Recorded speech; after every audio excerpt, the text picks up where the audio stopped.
Hello, everybody. Welcome to the Dickin Around podcast, a show about sparks. Happy to welcome all you guests out there for our first episode. I'm your host today. I'm Jen, and I'm from Salt Lake City, Utah, a place that I don't think Sparks has ever played. We have to travel far and wide to see our Sparks live when you're from Utah. Again, welcome to the first show. And Ted, why don't you tell us a little bit about yourself? Hello, I'm Ted.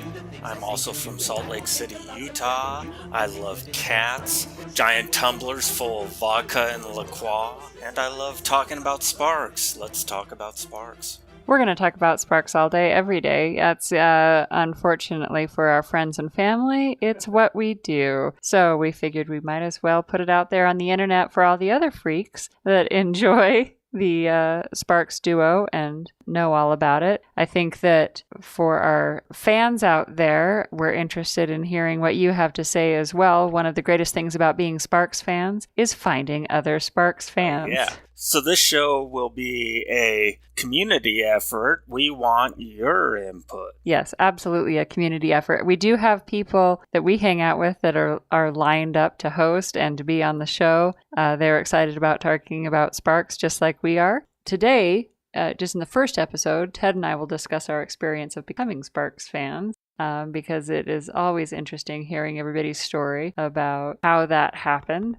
And we look forward to hearing about how you out there became Sparks fans as well. Couple of just details. Obviously, if you found us out there on YouTube, you know what our YouTube handle is.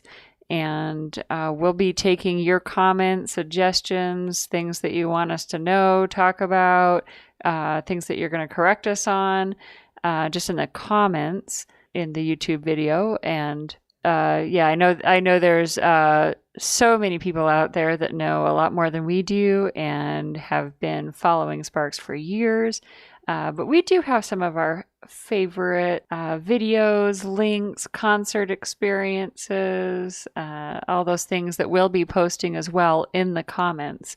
I think, like I say, today we'll discuss our experience of becoming Sparks fans. Look forward to future podcasts where we talk about different albums, album reviews, hopefully, and if the universe blesses us with all the good things the universe can bless us with, we may have some guests that have either played with them or know them well. As you go out into the world, it's amazing how close many folks that we enjoy are to Sparks, and hopefully we can talk to some of them as well in future episodes. I think where we should start is, Ted, why don't you talk about Sparks just as a band for a minute, and then we can get into how we discovered them. Well, aside from people in the know, their cult following, if you want to call it that, I think they're the best kept secret in rock and roll. Correct. They've had hits around the world in France, England, Germany. In the U.S., they made the charts in the 80s, and all of this since 1971. We'll get into it later, how surprised I was to find out they went back that far. 1971, but they were playing before then. They were playing in the late 60s. That. Absolutely. Yeah. I was born in 68, so maybe Sparks is about as old as I am. It's kind of a trip to think about. Of course, Sparks is at the core Ron and Russell Mael. Sure, yeah. I mean, I guess we should get into that. If you landed on this YouTube handle and don't know anything about Sparks, I was hoping that Ted would give you a brief summary of who they are, but they So they are Ron and Russell Mael. There's been different incarnations. Is that the right word? Sure. It's been all the way down to just them as a pop duo, and all the way up to like a 7-piece band. And they've visited many different genres. Throughout their career. They were kind of glam rock in the 70s and went disco, new wave in the 80s, all sorts of other genres. They did electronica, chamber pop. Yeah. And I mean, just even just recently, they do regularly play still just as a duo. I mean, they are great with a backup band, and they rock the house when they play live with a large band. But I know that at Coachella, I mean, just recently in the last decade, they played just together alone on a smaller stage. And yes, they did a tour, two hands. Two hands. That's Ron on the keyboards. Ron on the keyboards, Russell on vocals. And one mouth, Russell. Fantastic. So they're brothers, the brothers male, which we will refer to often, and they didn't start as Sparks, but we can talk about, I guess, more about their history as we get into it in the podcast. I think one of the great things, as we mentioned, about Sparks is they've got fans spanning generations that are pretty serious about it. I think once you're a Sparks fan, always a Sparks fan, and you begin to shame people who are not. And for music lovers like Ted and myself, we have introduced multiple people to Sparks over the years. Some of them get it, and some of them don't, and some of them are still trying. So So, yeah, I would say that we're not the only ones that feel that way, however. We will be sharing in the comments after each episode Discover Sparks links, and we'll be sharing our favorite Sparks-related internet links so that you can also listen to the Sparks videos that are out there publicly, or listen to people talking about Sparks that are probably much more eloquent than we are. And today, for our first episode, you'll see in the comments that we've posted a link to the Bookworm interview. Bookworm is a great radio show where the host, Mr. Silverblatt, normally reviews books and authors, has interviews with folks on his show. He's hilariously serious and also a massive Sparks fan. So we've put the link there in the comments. We encourage listeners out there to submit their favorite links. One of the great things about this video, similar to Ted and my sentiment, is that Mr. Silverblatt starts the episode talking about his Sparks fanship and about the way he equally discriminates against all folks that do not like Sparks, which is just fantastic coming from his kind of deadpan point of view. What's he say? If you say you don't like Sparks, you can't be my friend. Yeah. And we listened to that interview on a trip to LA about 10 years ago. Sure, yeah. About 10 Sparks. Years ago to see Sparks. I think, in fact, just this week when we're recording this first episode, I think it's the 10-year anniversary of Exotic Creatures of the Deep coming out. And, just a decade ago, they were, as Sparks does, playing a couple of albums from start to finish in the Royal Hall at the UCLA campus. They played Exotic Creatures of the Deep and Kimono My House, which was absolutely fantastic show. And Silverblatt, he was talking about Sparks that morning before their show that night at Royal Hall, and it was absolutely fantastic interview. If you don't like Sparks, you can't be my friend, is the way I recall it. And it's kind of like the way I raising Arizona. I used to make friends and not make friends based on that. We all love our stuff. Arizona. Sure, yeah. I mean, I feel the same way if people don't like stinky cheese, that I'm suspect of their character from the outset. Yeah, so please click on the link in the comments and listen to the Bookworm interview. It's absolutely great. One of the neat things that I learned from that interview, besides realizing or recognizing that Ron and Russell just talk kind of like surfer dudes in normal conversation, is that they write their music, or Ron writes their music prior to them writing the lyrics, which is absolutely fascinating to me. So anyway, some good intel and on the brothers. So today we'll get started, I guess, with how we became fans, and then go on from there. I think I was lucky with my experience in that it was about, I'd say 10 or 11 years ago probably, I was sitting in my office and lucky to have a desk job when YouTube was just becoming kind of a standard practice for people to check things out. And I had a desk job where I was able to surf the web and listen to videos and watch videos while I was doing my office work at the university here in Salt Lake City. So Ted and I are working in the same building where we met. We're going through YouTube videos. I'm an 80s music fan. I'm an electronica fan, and Pet Shop Boys at the time was really my favorite band. And so, we're listening to stuff, and Ted tells me, oh yeah, check this out. Brings up a Sparks video from his experience in the 80s. He's older than I was, but I never had MTV or anything, so I didn't see a lot of music videos. It's Cool Places. And so it is the Brothers Mail and Jane Wideland from the Go-Go's. It is the most ridiculously cliche video. Very kitschy.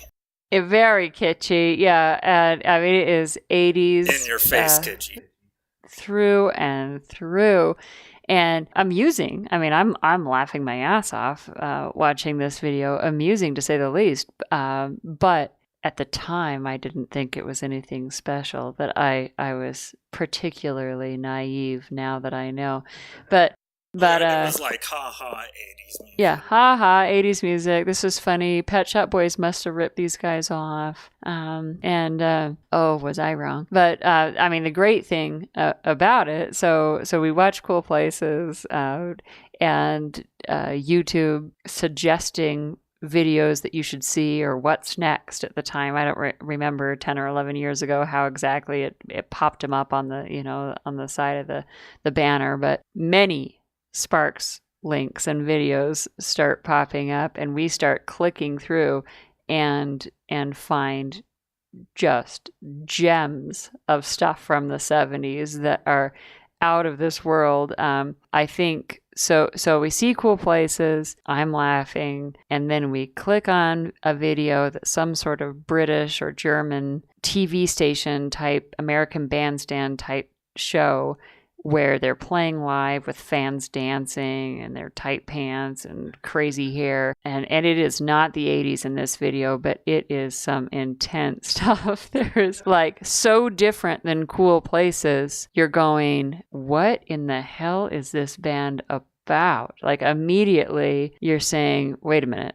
these guys have some history. Like these guys were not some one-hit wonder, which is what I assumed I was watching when we were sitting there kidding about Cool Places. I think it was Get in the Swing that they were singing. That's how you remember or the next video. Or it could have been later. I remember it as This Town.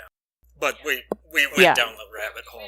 We went down the rabbit hole at that point. Yeah. So we were watching Sparks videos one after another, and every single video, Russell has a different hairdo and a different look, and Ron looks exactly the fucking same. Like, who knows? Who knows? He's got one style since the 1970s. There's a couple of pictures of him prior, in the 60s where he looks a little different, but he's pretty much stuck to it. And we were just going, what the hell is going on here? But so lucky that I became a Sparks fan after the internet, I mean, they have multiple albums at that point. It would have been impossible to see all of these videos because they weren't hits in the United States. If not for YouTube. And yeah, we went down the rabbit hole and we're hooked. We were checking everything out, internet searches left and right. At least I was, but I do recall the great thing. I think what really sucked me in and what makes me such a huge Sparks fan today is that same year they were releasing their 21st album, and they did every single album live in London from start to finish. You watch REM? Yeah. Michael Stipe has a music stand with his lyrics. Yeah. Sparks does every album they've ever written. And they're not easy lyrics, nor would I say it's easy music. And the band, I mean, my hell, the band that backed them up for those 21 shows, I don't know if they had the same musicians every single night. I think they did, because they must have just had to practice for a year prior to doing that. And you'd probably know more about that, Ted, than I would. But the lucky thing for me is those shows in London were broadcast at no charge on the internet. And so I was able to not only just go down the rabbit hole, that year with the Sparks music videos that had come out for their great songs, but I got to listen to every single album live with Russell singing up there on stage and Ron playing his piano. I probably missed one or two, and I couldn't tell you which one those are now. But the nature of my job back then, yeah. I was in and out of the office. But I was able to catch a lot of it. It was magical, and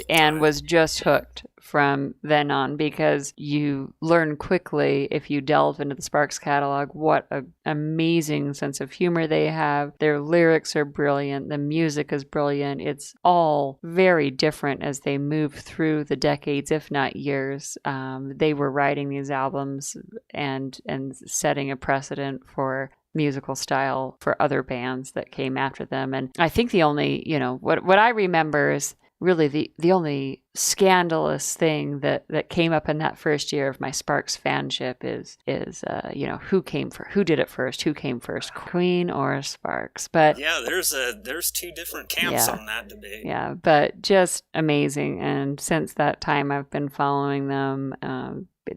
I just think they're one of the greatest bands ever. So that's how I started. Thanks to Ted taking me down the 80s videos. Maybe in a parallel universe, I died thinking that Sparks was a flash in the pan 80s Well, band. in a parallel universe, that means that I didn't see Sparks, but I don't know. Yeah. How sad. So that's where I went, and I wish I had as interesting of a story and had followed them longer like Ted has. But Ted, why don't you tell us about your experience? Did you know my favorite Sparks album comes from my least favorite era of Sparks? Well, I think I know that now, but that's after years of being a music fan with you and traveling around the country to see shows or whatever. So so I think I know that now, which is funny because that's the kind of music that I love. Yet, I guess similarly, when it comes to Sparks repertoire, it's probably some of my least favorite. But you tell me. I don't hate it. Oh no, God no. I don't hate anything Sparks Sure. put out. It's just my least favorite. I think they were kind of crossing over into the realm of novelty music. Songs like Eaten by the Monster of Love and Tips for Teens. Least favorite era, but In Outer Space was my first Sparks album, so it's got to be number one in my book. So, summer 1983, I was growing up in Northern California. And you were in the Bay Area. So you're in California. Yeah, where hip stuff was happening. Unlike me. Well, there was hip stuff happening here, but we were serious punks. So, and I'll clarify there, I wasn't a serious punk for anyone that's listening to me that knew me back then. No, I was not. I was living a different life then. But yeah, in Salt Lake, there was a music scene, but it certainly didn't have anything to do with Sparks at the time, from what I can tell. Well, regardless of the music, you've always been a punk in spirit. So, 1983, I'm about to enter my sophomore year in high school. All my friends were rockers back then. You wouldn't say metalhead, you'd say rocker. We'd listen to bands like AC/DC, Iron Maiden, Judas Priest.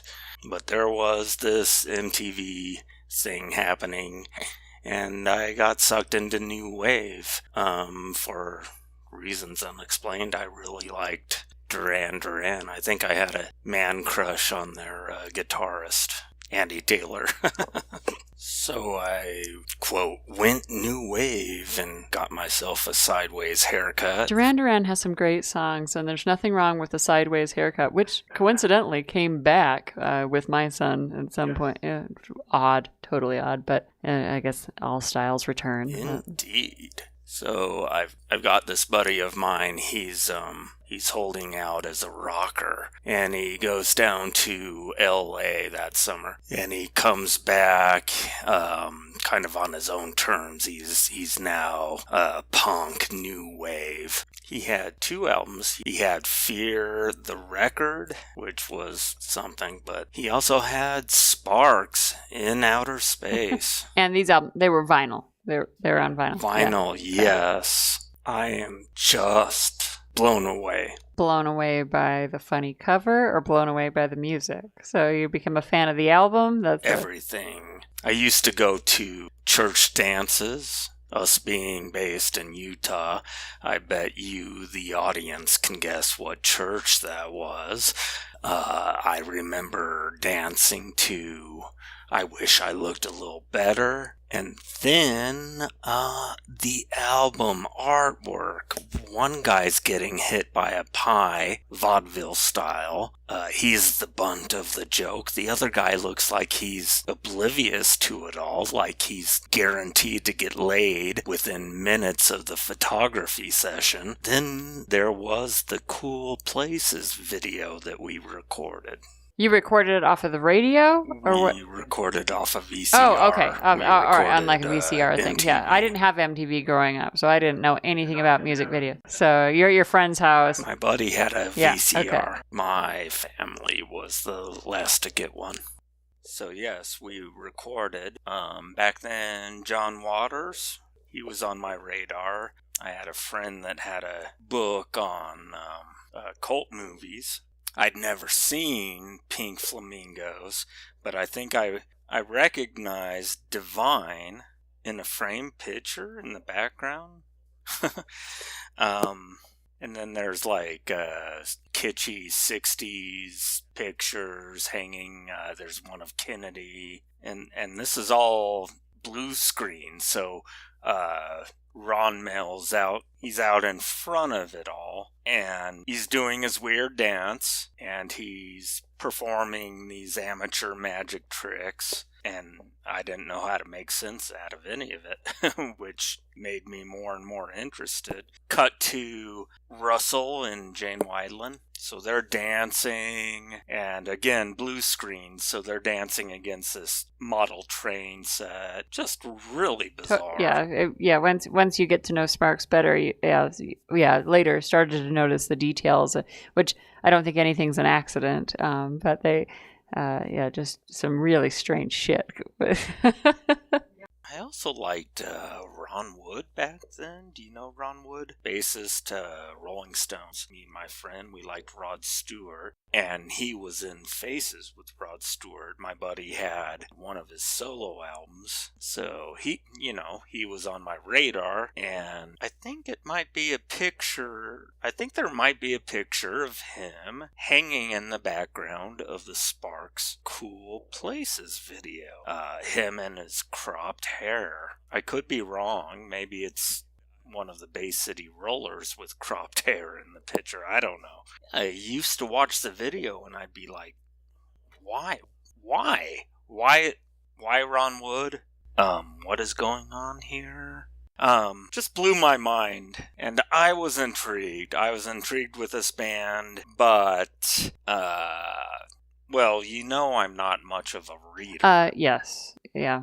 We do agree on Sparks, however, we don't agree on novels, and that's just because you have a lack of opinion. Yeah, when I was a freshman, I had an English teacher who I really liked, and I wanted to impress her, and I remember we got assigned Tests of the D'Urbervilles.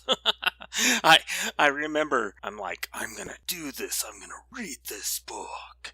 And I sat down, and I got to page 32, and I looked up at the clock, and 2 hours had gone by. And then I realized I couldn't remember anything of what I had read. So I'm just like, oh, fuck it. And I tossed the book aside, and I was like, I'm swearing off reading. I tell you that because back then, if if I had been walking past a newspaper stand and if I had seen Sparks on the cover of a rock magazine, I would have been like, oh yeah, those guys, and I would have kept walking. So I didn't have any interest in reading back then. I had no way of gathering information about bands I was into. I'd like to think I'm better at it now. I'm reading much more than I did in the past. I'm still jealous of my friends who can read 5 books in a week while I can read 3 in a year, but that's besides the point. I'm telling you all this because I made assumptions about the band, some seriously flawed assumptions, which we'll get into. I'm so embarrassed. You did not read about them in the mags, which were how you learned about bands back then. I mean, I do remember I didn't have MTV, but my dad, who is an amazing music lover and was so interested in exposing all of his kids to great music, was always a subscriber of Rolling Stone. And so I'm surprised as a youth that I didn't know about Sparks, but I'm sure they were somewhere in there at some point.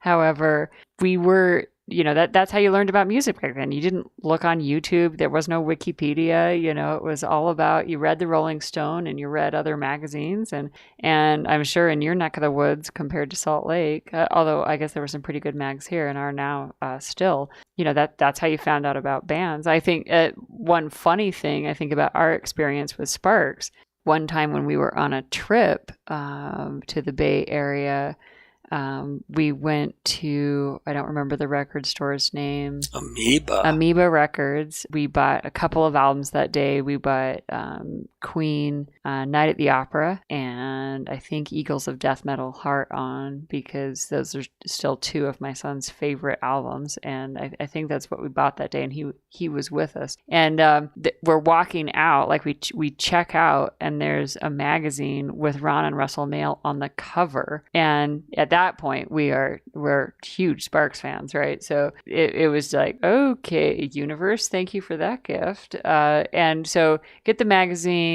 I think we've got your dad with us, but driving around the Bay Area, and some guy in the magazine, if we can find the link, we'll post the link of the article, because it was pretty good, where he did a review of all of the albums to date from Sparks at that point, and short little review, and we disagreed with him on some stuff, but I thought his writing was pretty good, and it was an amusing time. So, all right, you're in the 80s. You obviously miss your education, but you have listened to an album. They were on your 80s radar, and then. So I made some serious assumptions about the band. I thought they were Johnny-come-latelys. I thought they were deriving their sound from bands like Devo. I thought In Outer Space was a standalone album. I thought they must have been big fans of the Go-Go's and had somehow reached out to Jane Wiedlin and convinced her to appear on the album. I thought the 2 main guys were in their 20s, one looking a little older than being in his 20s because of the way he dressed, but I thought they were in their 20s, and I thought these guys must be like performance artists, that this was their little foray into music, and that would be that. There would be no follow-up albums. And then, at a record store, I spotted Womp That Sucker and Angst in My Pants, and I was surprised. Yeah, I thought, wow, these guys go back a couple of years. I can't believe you didn't like Angst in My Pants. That's one of my favorite songs.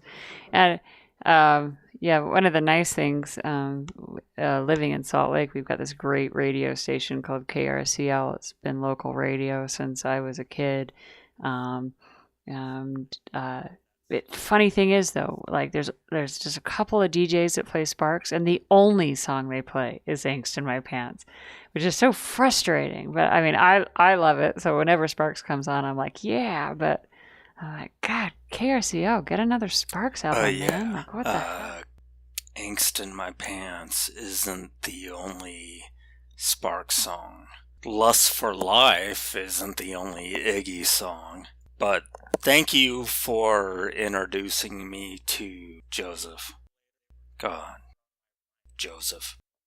Okay, so in the 90s, I got into some heavier shit, so Sparks became a distant memory. But yeah, here we are years later watching cool places on YouTube, and man, we just go down that rabbit hole. Oh yeah. Well, and that's it. And once we realized like how many albums there were and like how great it was, then it was like, okay, so I'll buy the first album. And then, you know, back then it's like, you know, you order it on the internet because record stores here like did not have all 20 whatever albums they had at the time.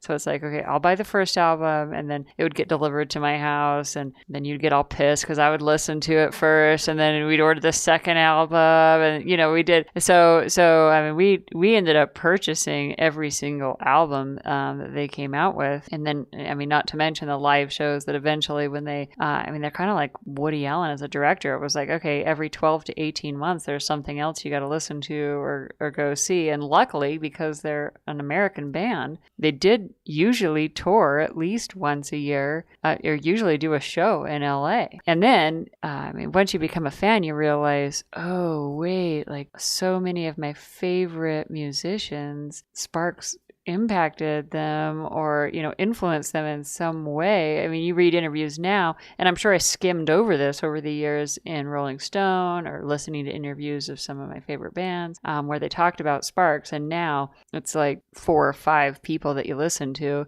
they're saying, oh yeah, and then Come On to My House, or, you know, one of my favorite albums. I mean, are people making that up? I don't know. And now that I'm such a huge Sparks fan, they're probably not. They're just cooler than I am, and yeah, they're rock stars. So obviously Bjork and Kurt Cobain knew what the fuck was going on with Come On to My House. But yeah, it's like I'm reading Our Band Could Be Your Life, and I get to a passage where Jello Biafra, you know, dead Kennedys, where he cites Ron Mel as his lyrical inspiration.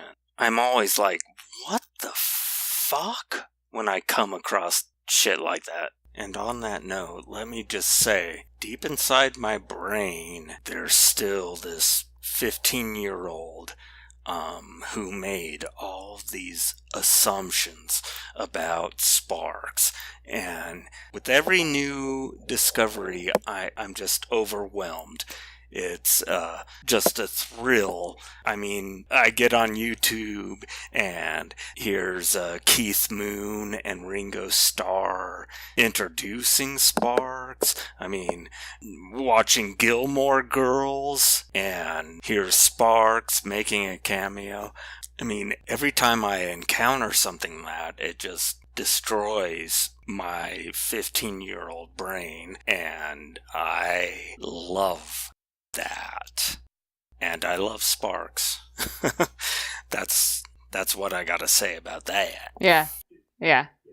Which is fantastic, and I do the same. I mean, it's wonderful when you realize, and I guess, and we do less of this when we're children, but as adults, it's so fantastic when life confirms that you shouldn't read a book by its cover, or you shouldn't make a judgment on a first impression because you don't know shit, particularly about Sparks. And many of our friends and family that are now real Sparks fans, many of them will be on future episodes, did the same thing, like, oh, this is cheesy, or what in the hell, you know, like this is just like joke music. But you've got to get into the whole catalog and listen to what Ron and Russell are about to understand how brilliant they actually are.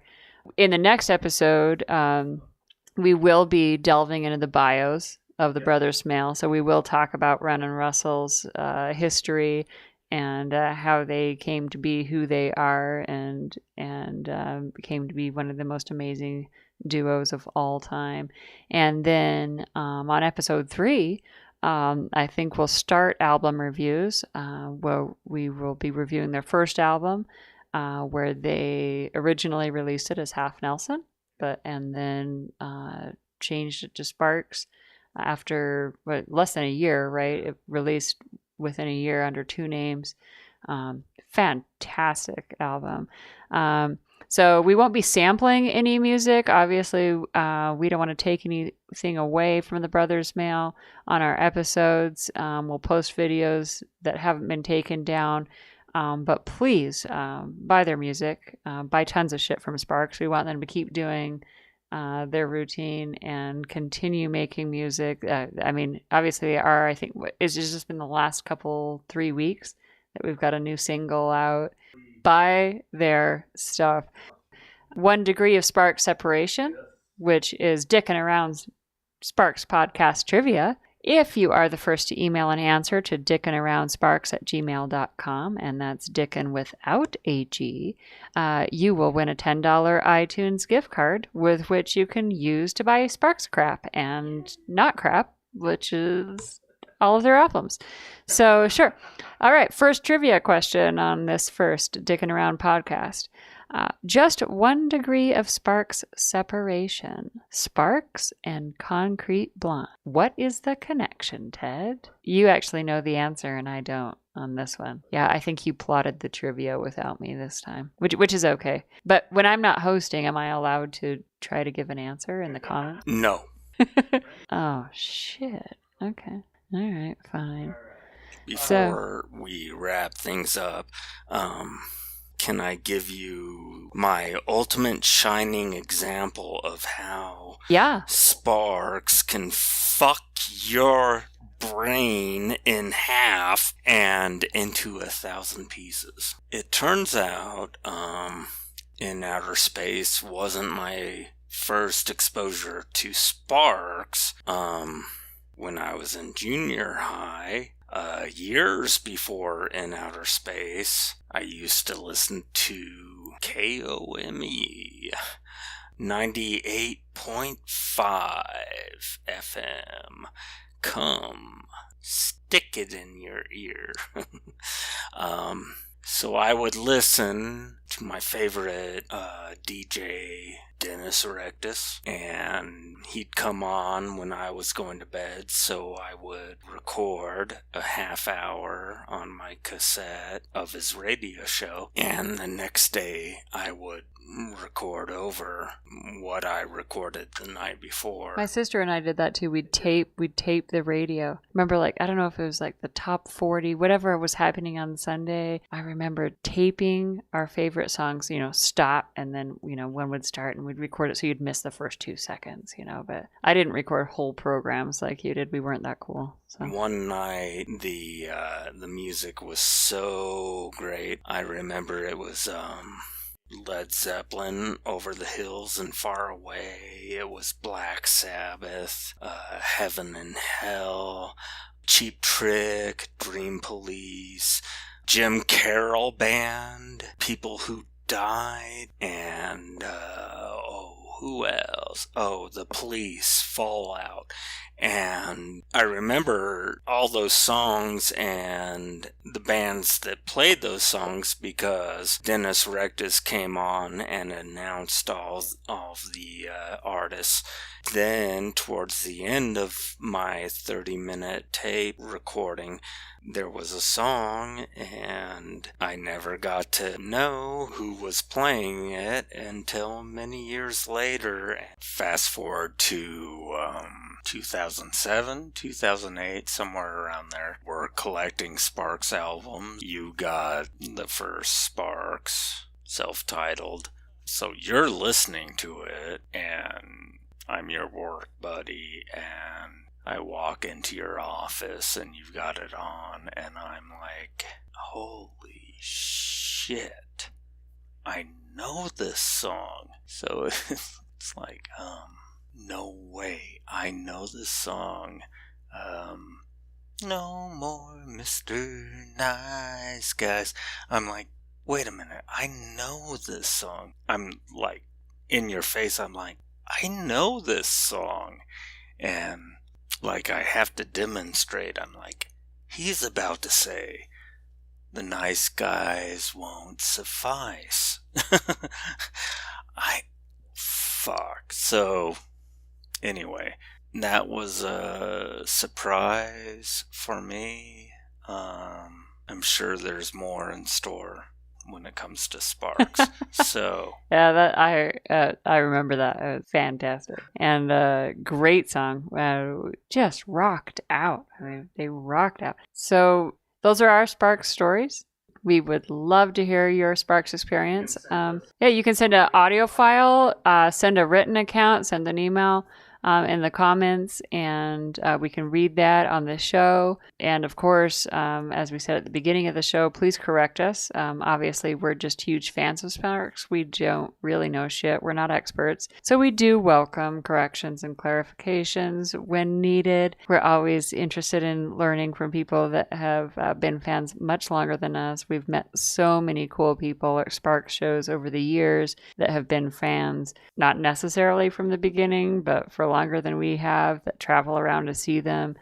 We've got a great fan base in Sparks, and we would love to hear from you. So looking forward to reading your comments on the next show, and we'll be talking about their bios in podcast part 2.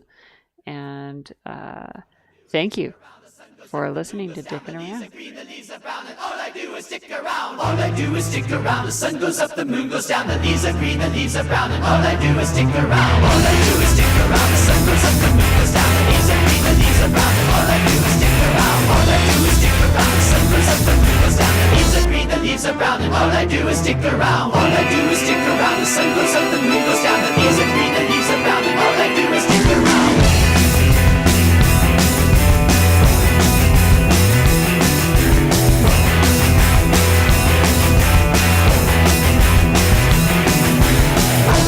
What you do, dick around, I will do. I don't care what you do, I'll dick around next to you. But all I do now is dick around. All I do now is dick around, dick around.